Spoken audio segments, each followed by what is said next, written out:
History remembers the great wars of the Mahabharata, but it does not always remember the men whose power shaped the kingdoms in which those wars unfolded.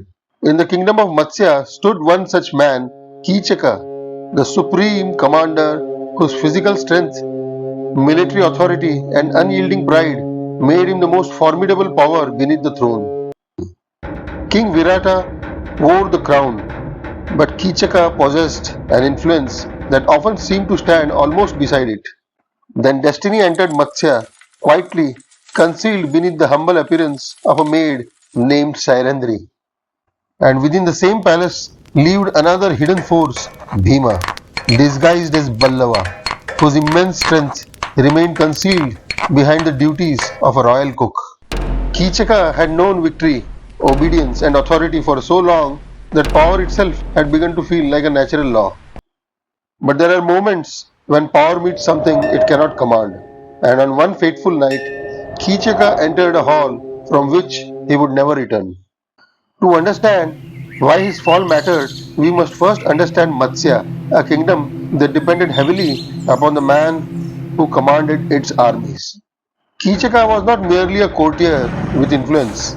He was a formidable military commander whose victories had made his name synonymous with the security of Matsya. Campaign after campaign strengthened his reputation until military success became inseparable from his sense of personal greatness. In the royal court, his presence carried a weight that few others could challenge, and his authority increasingly rivaled that of the throne itself. What had begun as respect gradually became dependence, and dependence gave Kichaka something far more dangerous than obedience, the belief that ordinary restraints no longer applied to him.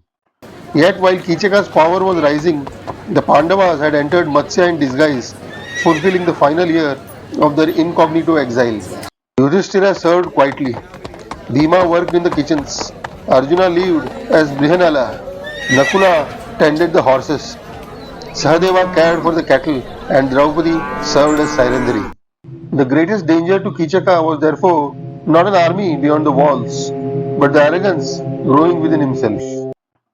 When Kichaka first saw Sairandhri, his fascination became desire, and desire soon began to speak to him in the language of entitlement. But Sairandhri did not yield, because beneath the simple garments stood Draupadi, a woman who had endured exile, humiliation, and adversity without surrendering her dignity. Queen Sudeshna now faced a terrible dilemma, caught between her duty to protect another woman and her dependence upon the power of her own brother. And as Kichaka's authority pressed upon the palace, the silence of those around him revealed another truth. When power becomes indispensable, even those who know better may become afraid to resist it. Bhima knew what had happened, and he possessed more than enough strength to answer it. But strength without restraint would have exposed the Pandavas before their year of concealment was complete. So Draupadi and Bhima chose another path, one in which patience itself became a form of strength. Kichaka, believing himself secure in his authority, walked willingly toward the encounter that would end his dominance over Matsya. The great dancing hall stood empty beneath the moon, and within that silence, two destinies moved toward one another. Neither the palace nor the kingdom yet understood that within moments the balance of power in Matsya would be transformed forever. Kichaka's immense physical power could not save him, and Bhima finally brought the commander's reign of arrogance to its brutal end. When the struggle was over, the hall fell silent, and the symbols of Kichaka's authority lay scattered where his certainty had once stood. By dawn, the palace had changed, although the kingdom itself had not yet understood the full meaning of what had occurred. Guards and attendants began to whisper, because the man whose presence had dominated Matsya was suddenly absent, and no one knew what his absence would mean. In the royal court, the empty place beside King Virata spoke more loudly than any proclamation could have done. Kichaka was gone. His armor, ornaments, and symbols of command remained, but the man who had seemed indispensable to Matsya had left behind nothing but an immense vacuum of power.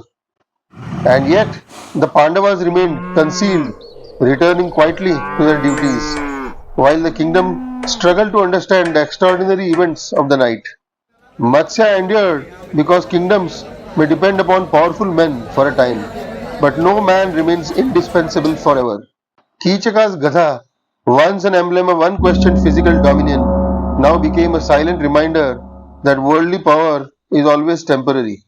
The deeper lesson is not merely that Kichaka fell, but that power without restraint eventually destroys the very foundation upon which power rests. Kichaka remains one of the Mahabharata's most unsettling figures, a man of genuine ability who mistook strength for exemption, authority for entitlement, and fear for legitimacy.